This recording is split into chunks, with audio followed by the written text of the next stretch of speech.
And now, from beyond our dimension, this is the JeffMara podcast. Here's Jeff. My guest is Jason Janas, who had a near-death experience. During his near-death experience, he encountered God, and today we're going to learn about it. Jason, thank you so much for being my guest today, and welcome. Thank you for having me, Jeff. I appreciate it. All right, if you don't mind, can we start on the day your NDE happened and go from there? Absolutely. And I'm going to tell you right off, I don't remember exactly what day it was. But I was admitted to the ICU due to this lovely pandemic. And I just remember waking up in the ICU on a ventilator where I was for a month. And my NDE is a little bit different, or a lot different than most. I don't remember what day it was. I know that it was a lot of time had passed, but I was off the ventilator. I was breathing okay. I was on the up and up. And the whole time that I was there, I kept looking up to my left. There was a significant presence there. I didn't know it, but my soul knew it, and it was drawn to what was the TV in the upper left-hand corner. And so much so that one of the ICU nurses is like, "Do you want to turn the TV on?" And I'm like, "No, but there's somebody there. There's people there, you know." And I'm like, "No, you can't say that. They're going to think you're nuts." But I was drawn to the TV, and I just kept looking that way. And I just remember feeling vulnerable. I had been through the verge of death. When I asked, what had happened, she says, "You had no more blood pressure. Your blood pressure was gone. If we didn't, put you on a ventilator, you were dead. You were active and in the process of dying." And I don't remember any of that, but I just remember nobody being in the room. It was a beautiful day out, just a beautiful, beautiful day out. I just kept staring at I was just drawn to the TV. Like, I can't describe it. It was, my soul was yearning. And then all of a sudden I cried out. Like I said, I was vulnerable. I was beaten down into nothing. I had nothing left to give anymore. I had no energy, nothing. And I knew something was there. And I began to cry out to God. I said, "God, please." And when I mean cry out, I was sobbing uncontrollably. I said, "God, please, please don't let me die." Now I'm going to back up just a little bit. I was a Catholic, and I hadn't been to church in 35 years. I kind of abandoned my faith. I never stopped believing, but I abandoned. I didn't talk to God. I didn't talk to the Lord. I didn't pray. But in that moment, I had a yearning that was undeniable and unquenchable. So I began to sob. I said, "God, please don't let me die. Please." I said, "I love you with all my heart and all my soul. Lord, I love you with all my heart and all my soul." And I said, "Please forgive me for abandoning you." And I went on to describe how much I love my kids. I said, "Please let me see my daughters," And there was nobody in the room. It was just me. And it was, like I said, me being vulnerable. And I began to describe the love that I have for someone here. And I said, "Please don't take her from me. Please, please." And it was in that moment of me describing my love for her, was all of a sudden time stopped. It felt like somebody in World War II turned a spotlight on me, and it just hit me. And it was nothing but this unconditional love. It's a love there's no way to describe it here on earth. There's just nothing to describe it. It was pure. It was unconditional love and acceptance. And I didn't realize that when I was talking to the TV, that I had become level with the TV, and all of a sudden I could see the whole room. And I looked down at a window that I was supposed to be level at. I was looking down at, and I just remember looking outside, and the grass was alive. It was the greenest green. There's no words to describe the color of the green that it was. And the trunks of the trees, they were alive. The brown was, I can't describe it. It was just amazing. And I just remember not talking out loud anymore, because as soon as that spotlight hit, my soul knew it was God. He was there. And I began just talking to him and saying, but not out loud. My mind was speaking. And I said, I love you. And I soaked up the love, and my spirit knew exactly where I was. I was no longer in my body. Even though I was still in the hospital, I was not in my body. I was, I don't know, 8 feet in the air, however long the ICU was. And I just remember soaking up. And then all of a sudden my attention turned from the TV to almost right in front of me. And the Lord was there. I felt his presence, because I called on them both. And even though no visible forms of communication were there, everything was downloaded instantly on who was there. I mean, the Father was off to my left. The Lord was almost straight in front of me. And we just sat there in harmony. And he just gave me and took away from me so much. When you say took away, and I'm like, yeah, because he destroyed the pride that was in me, where you think you're just everything. And he humbled me beyond belief. I mean, he, in essence, took out everything that was bad, and filled me with all the questions that I was asking, and just gave me this love that I've never experienced before. And like I say, I don't know how long I was there or how long this took place, because in that billionth of a second, time stopped. There is no time. I could have been there 30 years. I could have been there 10 minutes. I don't know. But like I told Melissa, I wasn't flying across the universe. I wasn't, meeting all of these, past family members or actually going there. But this light that had engulfed me, it was like I was placed in the middle of the sun. And it was as warm as we were talking about earlier. I don't know. It was just warm, but it was fully penetrating. It engulfed every being of my soul. And like I said, in that moment, I stopped sobbing. And what I've come to know later is I stood up and I was standing there, hence the height difference from me being laying in the bed to, standing in front of Father. And he showed me what the meaning, and he told me what the meaning of life was. And it was very simple.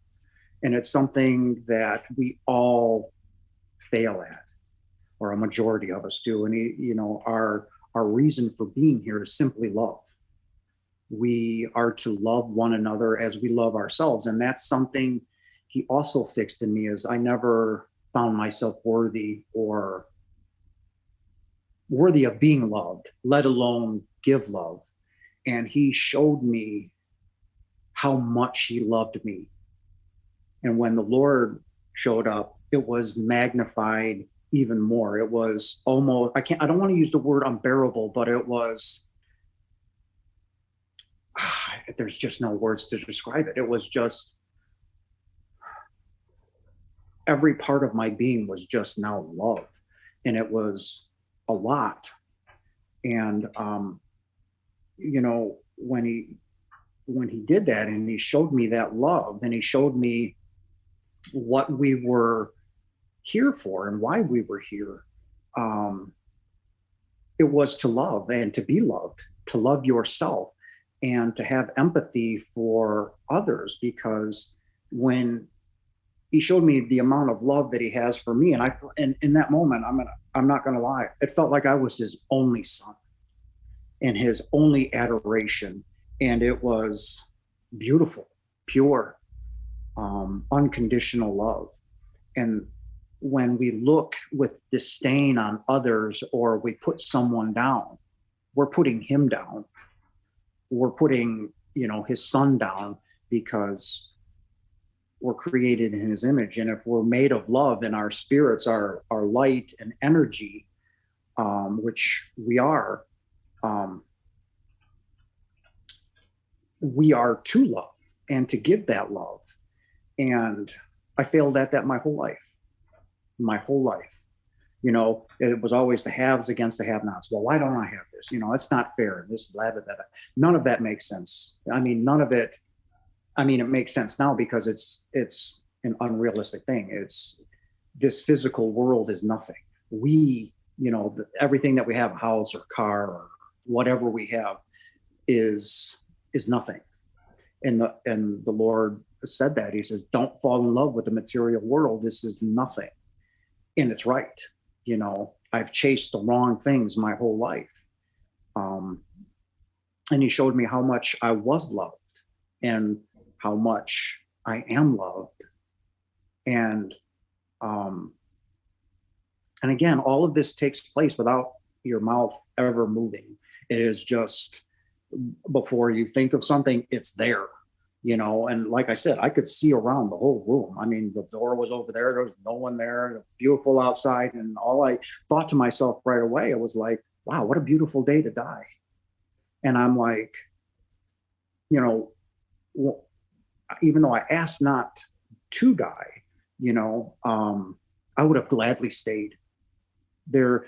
Once you reach that other side, or once you reach that spirit world, you don't look back and say, oh, this, that, or the other thing. I didn't think about my children anymore. I didn't think about family. I was home, and I wanted to stay there.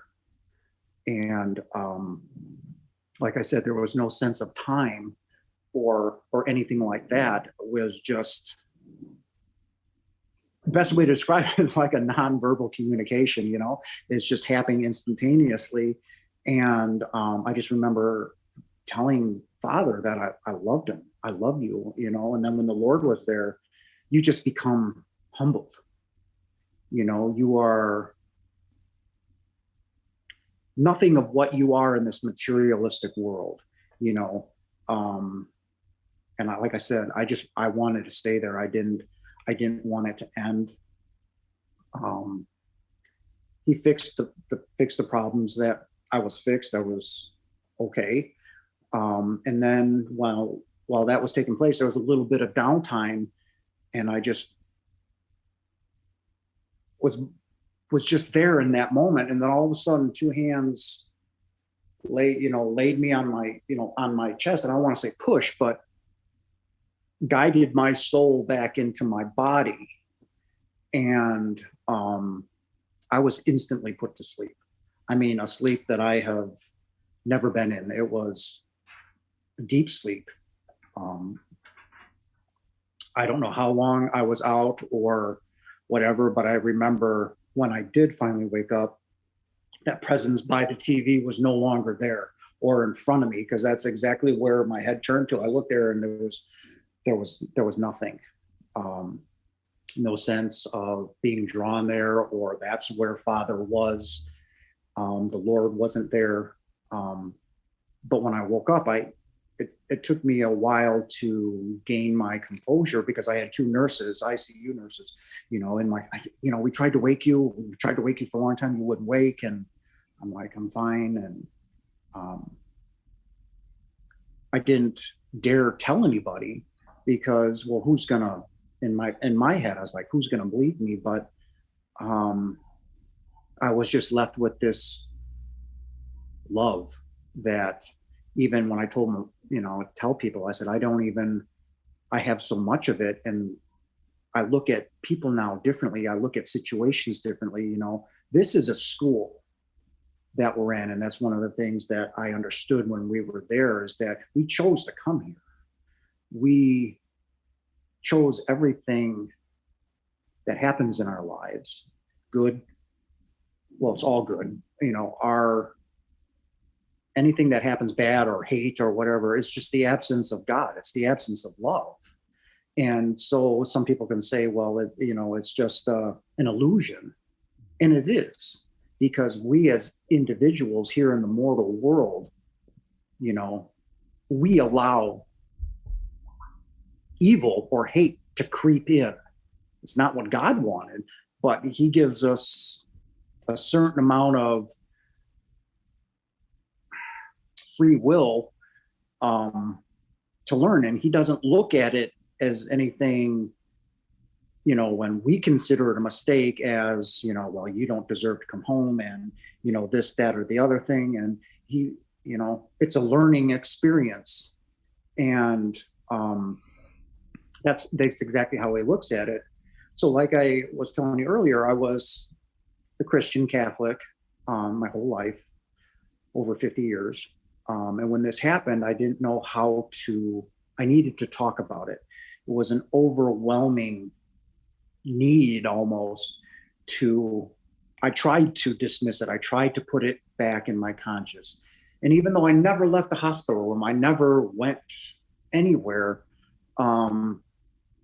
it was insanely powerful and beautiful.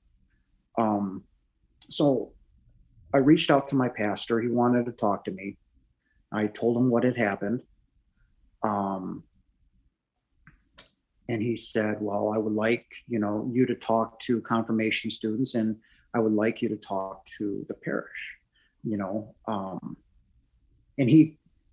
when I was telling him what had happened and what had occurred, his face slowly it looked like I was torturing him. It was like, and I'm like, and then he blew me off. He wouldn't return my phone calls, wouldn't return emails. And, again, I felt dejected and I guess unwanted to a certain extent.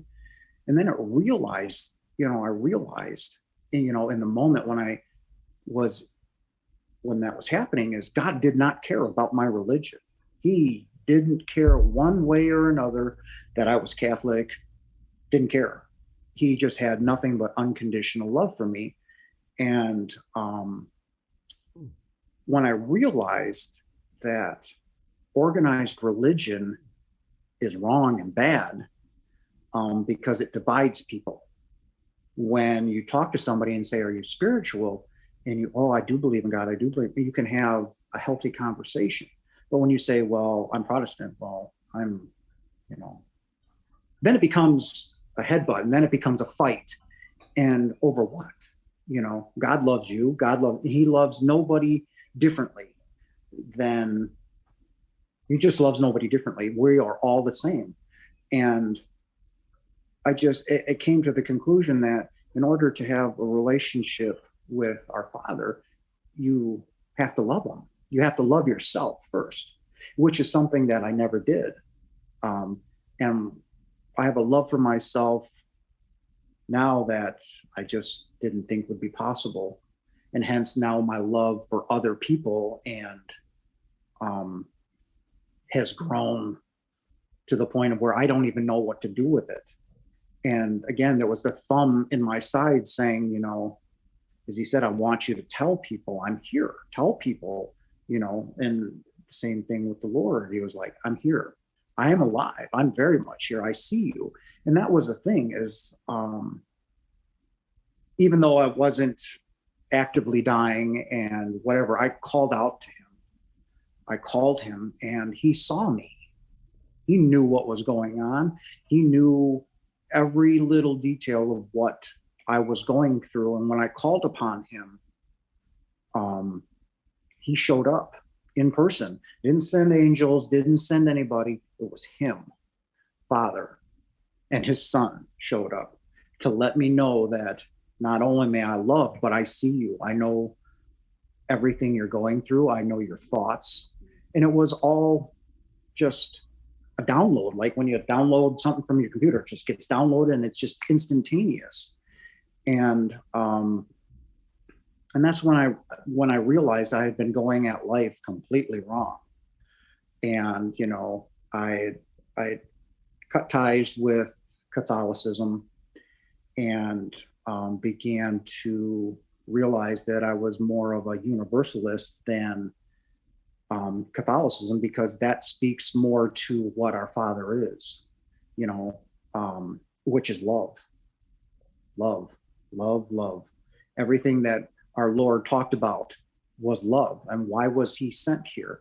If you talk to a Catholic, well, he died for our sins. No, we had messed things up so bad that he came down here to show us how to love. If you listen to Christ's word, it's love. Love one another as I love you. Love your neighbor. Love. I mean, he showed us that no one was better than anybody down here, and that we are all meant to love. And that's what was given to me, was this unconditional love. And as I told others, I said, it's profoundly changed my life. The man that I was 2 years ago is dead. That person is no longer alive. I see people differently. I look at people differently. I have love for them. I have empathy for them. When they tell me of a situation that they're going through, I try and comfort them and let them know that they're loved, that they are loved not only by me, but Father, in a way that is indescribable here on earth, because there's nothing to describe it accurately and efficiently enough. And that was basically mine. It happened in the ICU. It happened when I was in recovering. I was off the ventilator. I was off everything. And I want people to know that even when they think they're not seen, and this is big, and it's huge. It's something that I would have liked to have known, but it happened to me, in my 50s. Is that every single one of us here on this earth are seen. He sees you. He knows your situation. He knows everything that's going on, and you are loved. And I know it seems goofy and cliche, but it's not. It's not.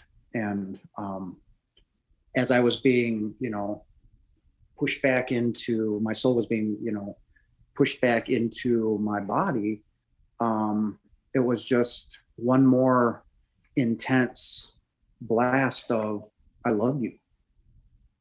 And then it was lights out. And then I woke up, and I've been slowly but surely trying to tell people my story, those that want to hear it. I've been called a liar. I've been called a zealot. I've been told to stop spreading Christianity. Again, lots of you're a liar. Never once did I ever tell anybody what my religion was, but. Well, Jason, thank you so much for sharing your story with us. Do you feel that when you experienced the love from God, it was the love that you've always been yearning for? Absolutely. And I'll be honest with you, I yearn for it now. I mean, if, my life ended tomorrow or whatever, I would be joyful. People think that death is something to be feared.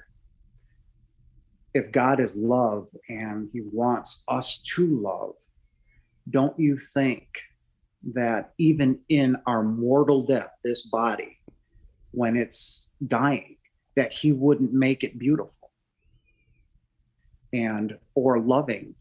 And it was the most beautiful experience that I've ever had. And that trumps having my children, having 3 college degrees. It doesn't matter. It was that moment that I was in the presence of Father.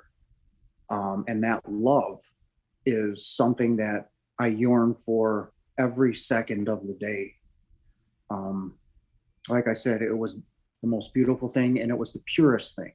If somebody says they love you here, I don't want it to sound bad, but it fails in comparison. It's an F.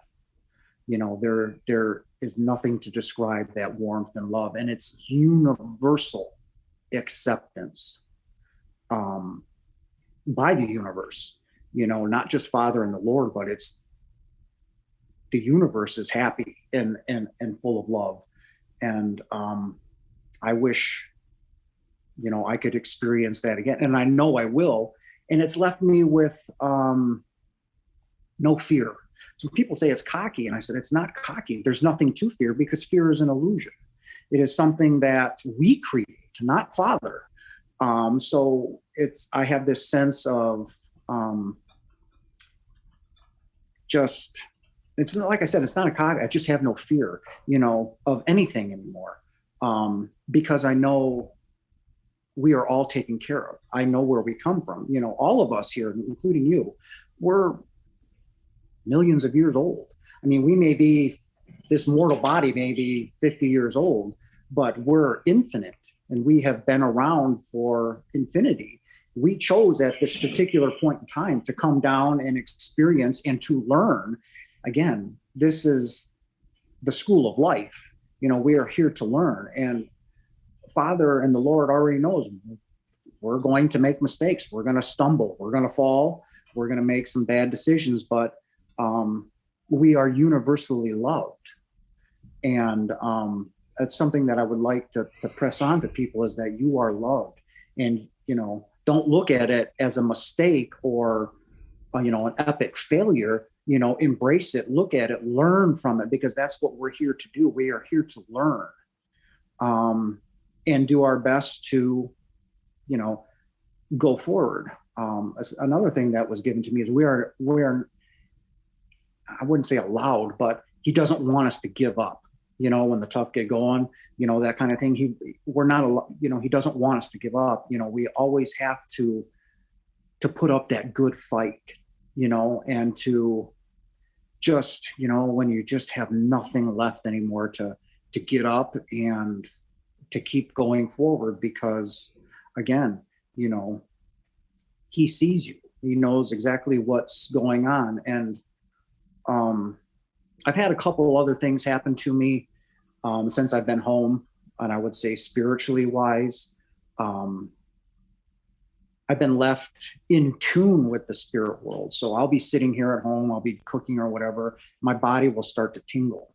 Generally, it starts around my midsection to my chest, but then it'll engulf me. And I know there are people around me, and I'll stop what I'm doing and I say, I know you're here, I feel you. What do you need? And I love you all.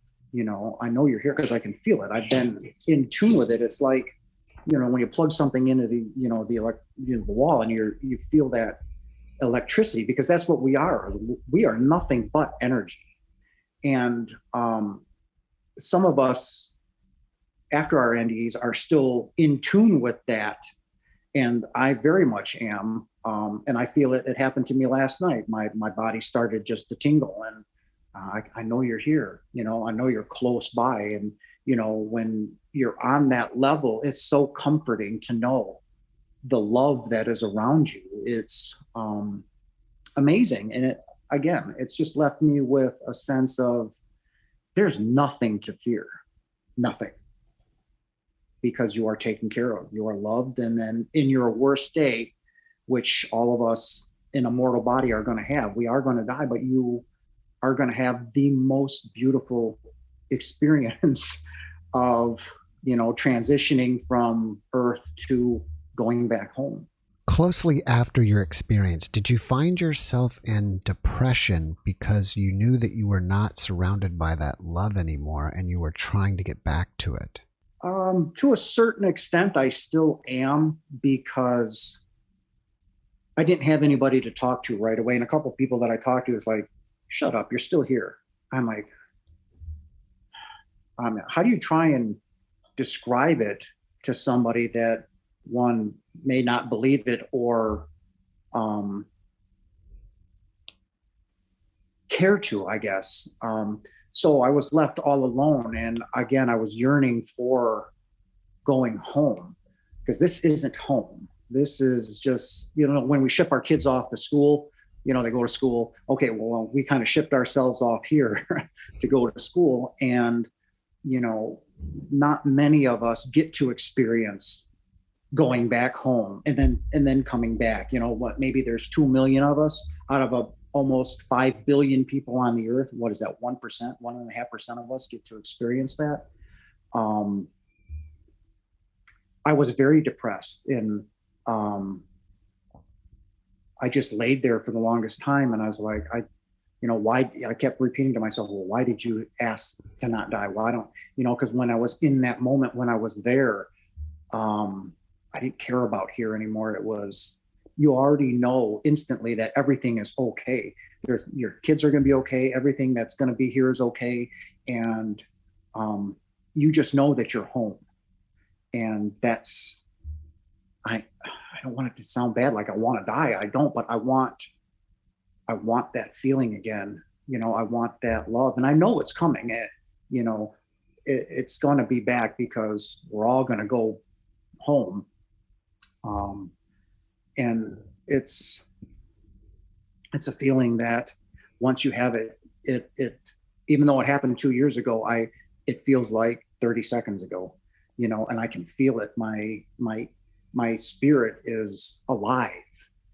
I mean, I know it sounds stupid, but it's like it was energized, and it finally sees what, my body is now seeing what my spirit has been telling me all along. It's just like, now my body and my mind has caught up to everything, and now everything has just gone like this. And it's just like,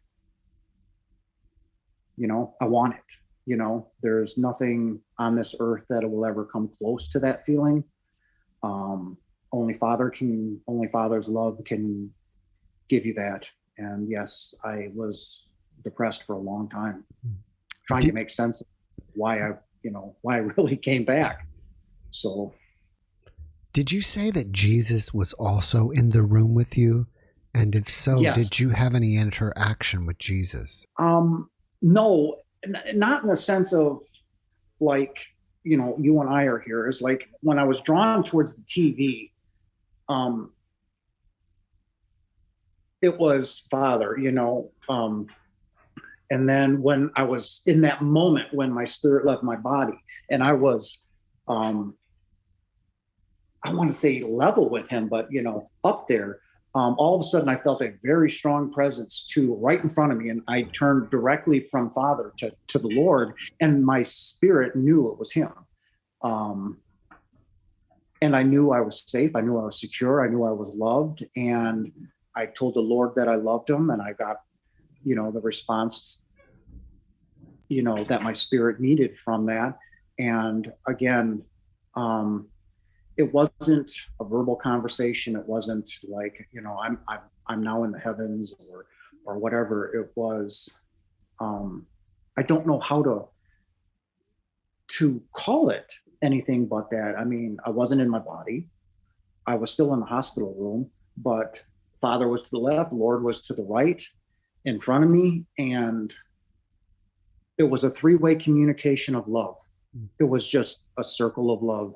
I love you, I love you, I love you. And, everybody thinks of their bad experiences they had, or they treated somebody poorly, they did somebody poorly, or this, that, or the other. That slate was gone. It was, I love you. And it was nothing but love. I mean, I know I keep saying it over and over, but that's what it was. And, I was embraced not only by the light, but by Father's love and the Lord's love. It just engulfed me like an inferno, and it was warm. I mean, it felt like I was placed in the middle of the sun. I mean, it wasn't overbearing, but it was intense. It was strong, and it was nothing but love. And it was the Lord that pushed me back into my body. And I woke up, like I said, with the sense of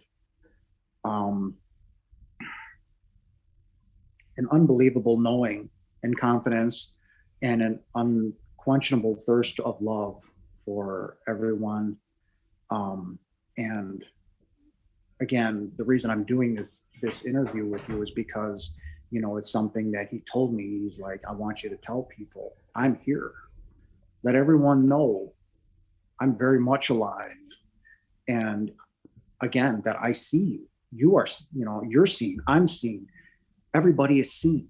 Everybody is loved. And it was, some people may be at the crossroads of religion, or trying to make sense of something they can't put their finger on, or in a spiritual turmoil or crisis. And as much as I wanted to let this experience just lie and just let it be, I wasn't allowed. It was like talk.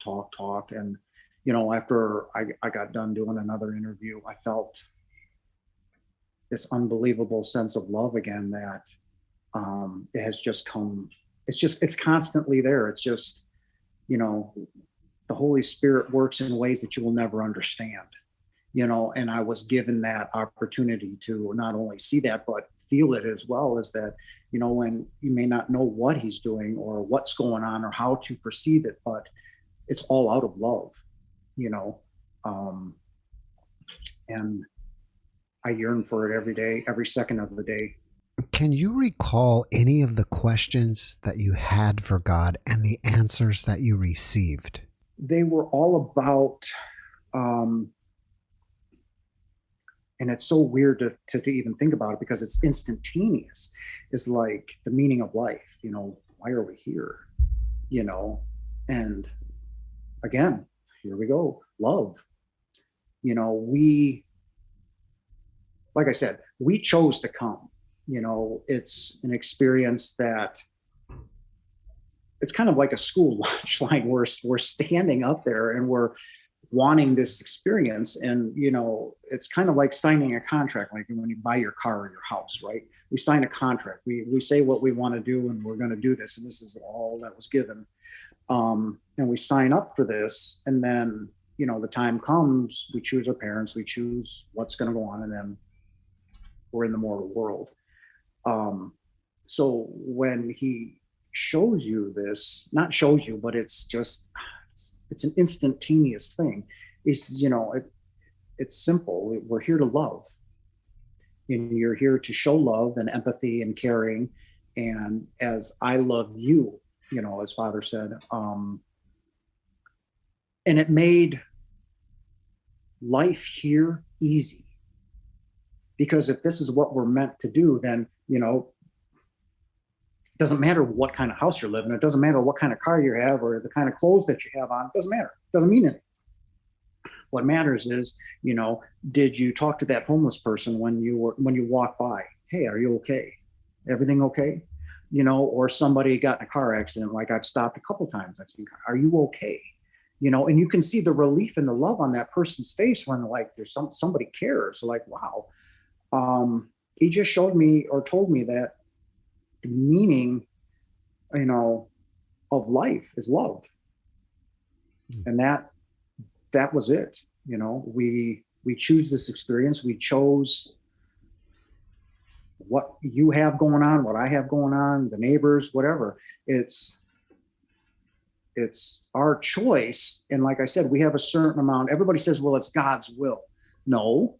He's following what you said you wanted to do, and you will have a certain, amount of free will to go do things. But I'm sure you've had this experience. I know I've had it, where all of a sudden doors were just slammed shut, boom, and you had one of the worst experiences of your life. And why, all this? Well, you went down a road you weren't supposed to go down. Now he gave you a little leeway in it, but in the end, he slammed that door shut. Because you weren't meant to go there. You weren't meant to do that. You weren't meant to have that job. Why? As well, it's simple. You signed up for what you signed up for, and he's going to abide by that contract. And if it means slamming the door, well, then that's going to be a lesson that we've needed to learn. And we're going to learn it, the hard way. And again, it was those types of things that were given to me. And it's made life so much easier when you can see the simplicity of it and what really matters. And again, what really matters is love,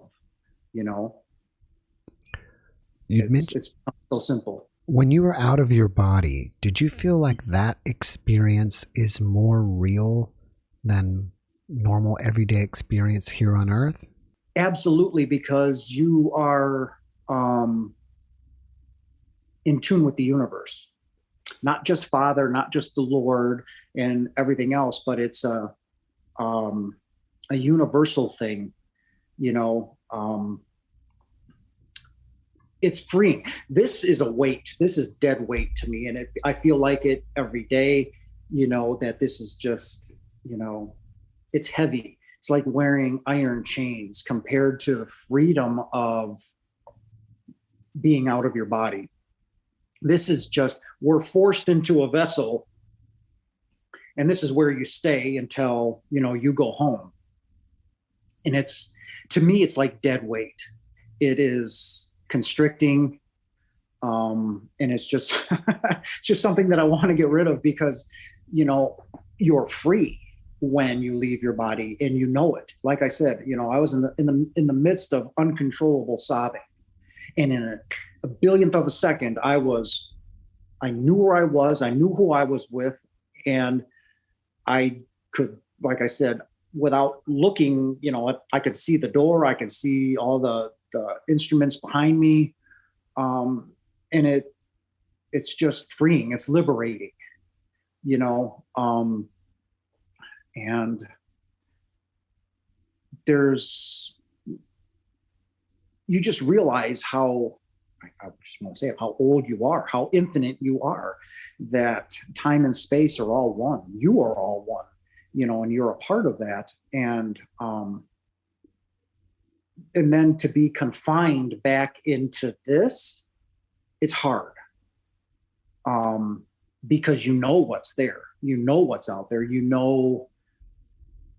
don't want to say this, can't say everything, but you just know, I guess I have to use that word, everything, because what Father needs, what we are, that we are infinite, we are thousands and thousands and thousands of years old. And we just come here for the experience. It's just like, it's like when you go someplace that you haven't gone, or you're enveloped in something, it's for that experience. You're looking to gain something, but our souls are here to experience the love, I'm going to say suffering, the whole gamut of what being mortal is about. And then there's the messengers like myself and, others that have experienced this, know that what this is really nothing compared to what we really are. And when you realize that, it's a stifling feeling, because like I told you, when you ask me, do you yearn, every second of the day, it's never out of my mind. I think about it from the time I wake up to the time I close my eyes. And I know I'm here for unfinished business, or to finish out what I signed up for.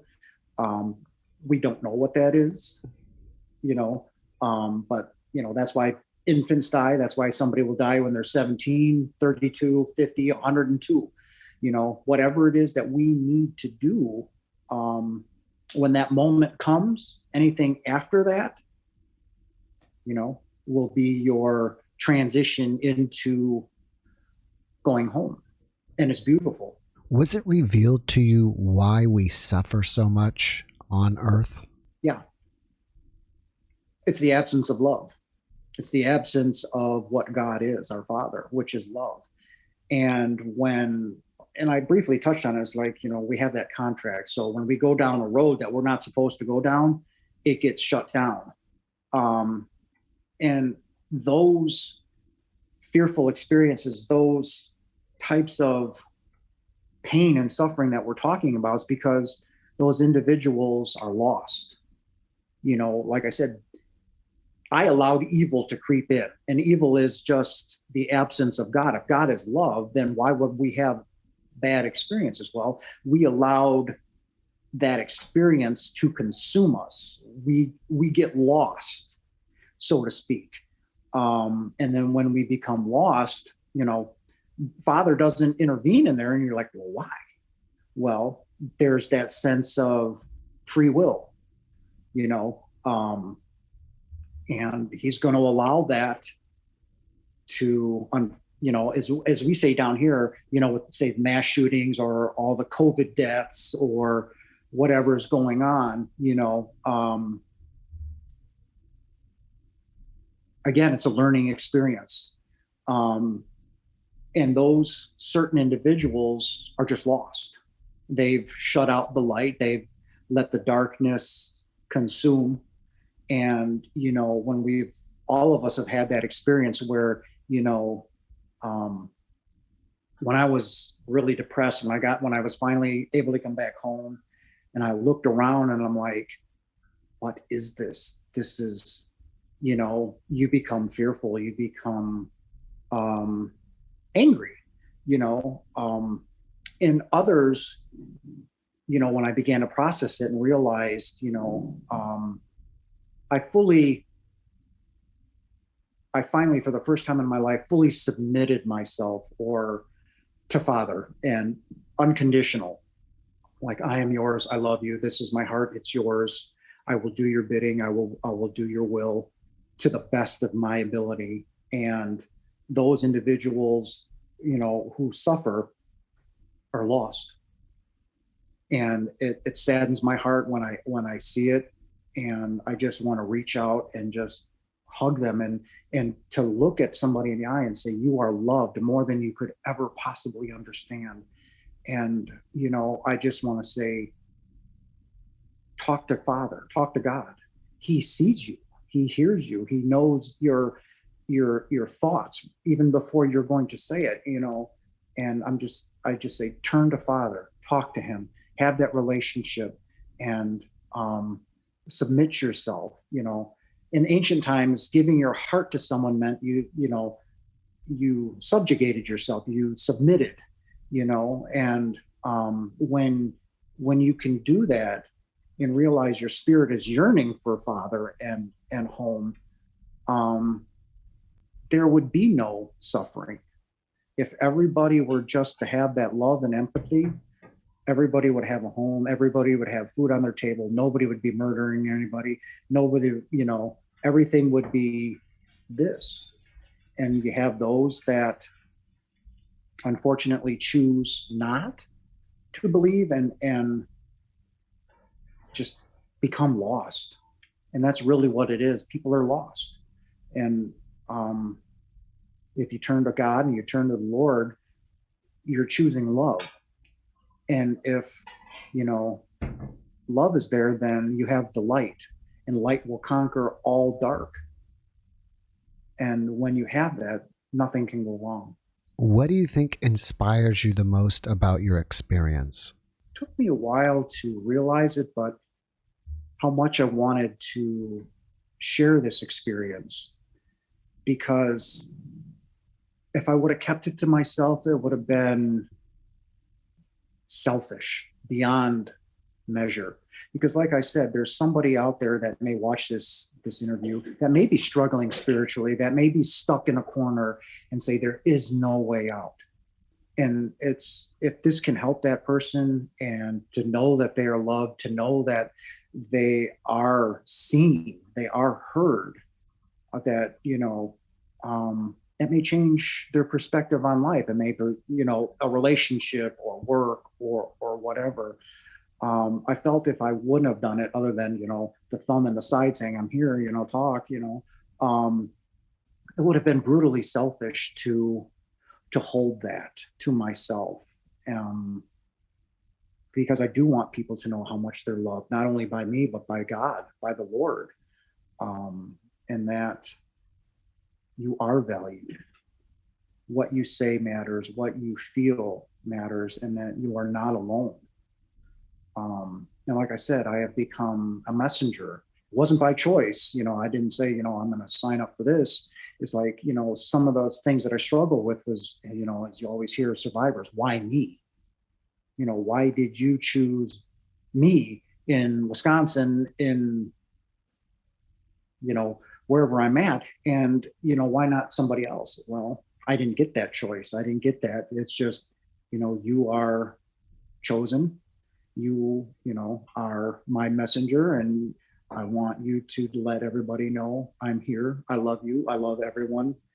and come to me, talk to me, have a relationship with me. And that's what he really wants, is he really wants us to have a relationship with him.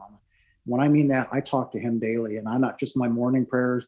I talk to him probably 400 times during the day. I say my evening prayers, and it starts again, and it could be I'm watching somebody's NDE and I'm touched, and I can feel their love. I can feel what they're saying because it resonates with me. I'll get emotional, and again, I'm talking to Father. I love you.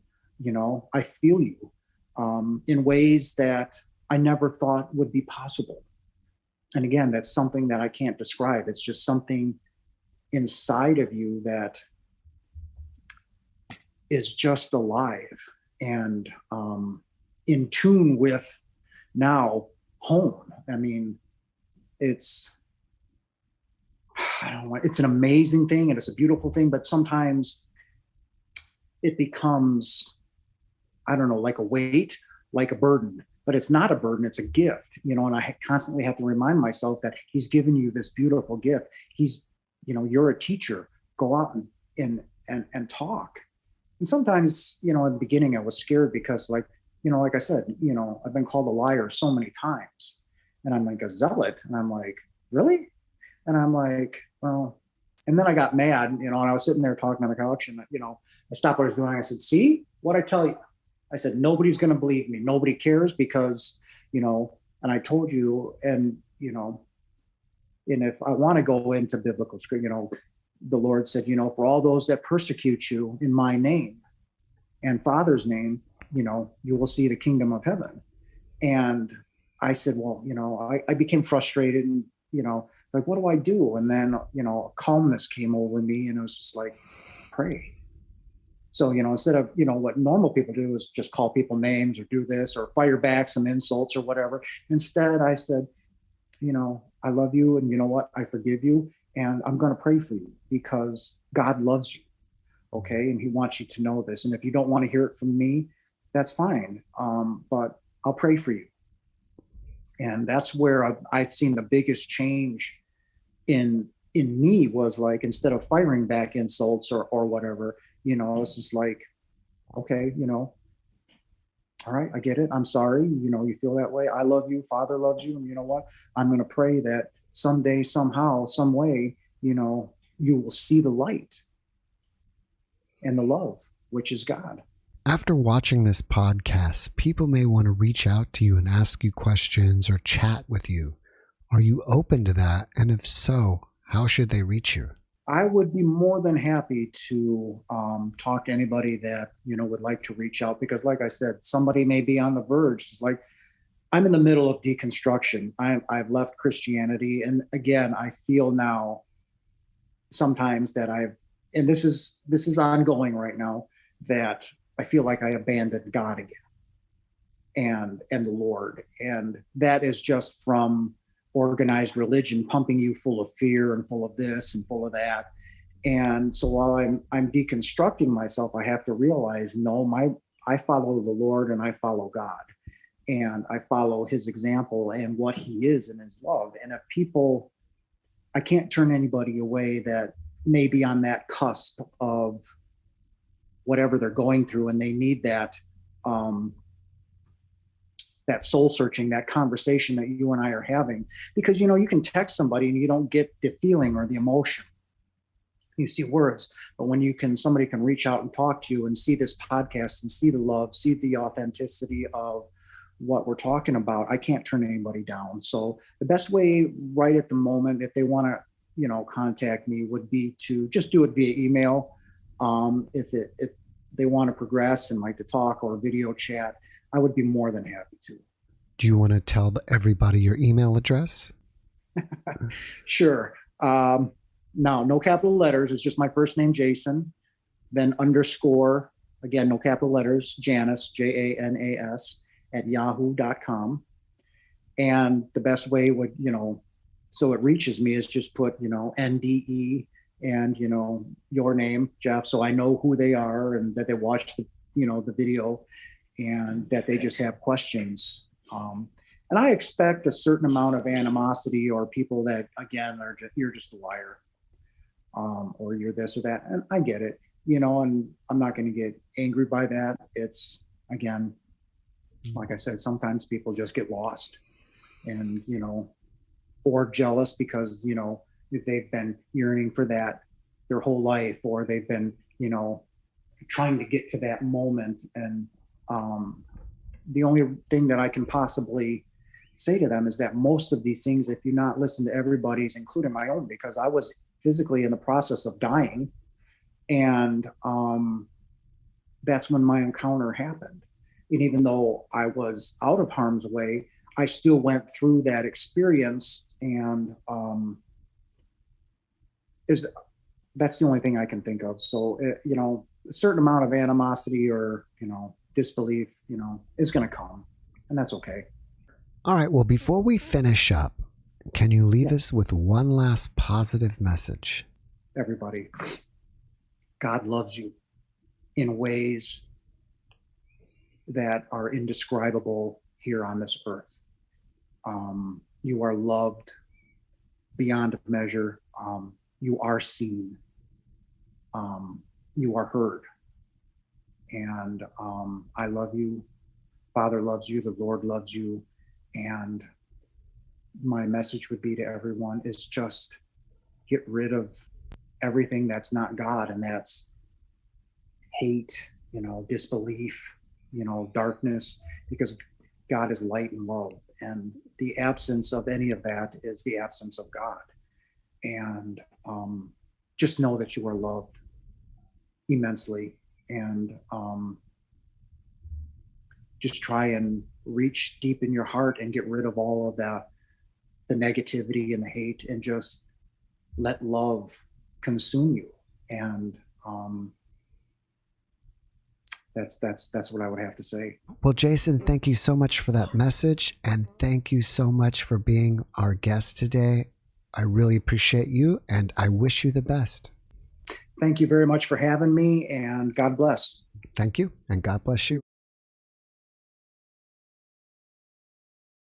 Thanks for watching the JeffMara podcast. I really appreciate you. Another way to show support is through YouTube memberships. And if you do, there are loyalty badges and other perks depending on your level of membership. All you need to do is click the join button underneath the video to find out more. Thank you for your support.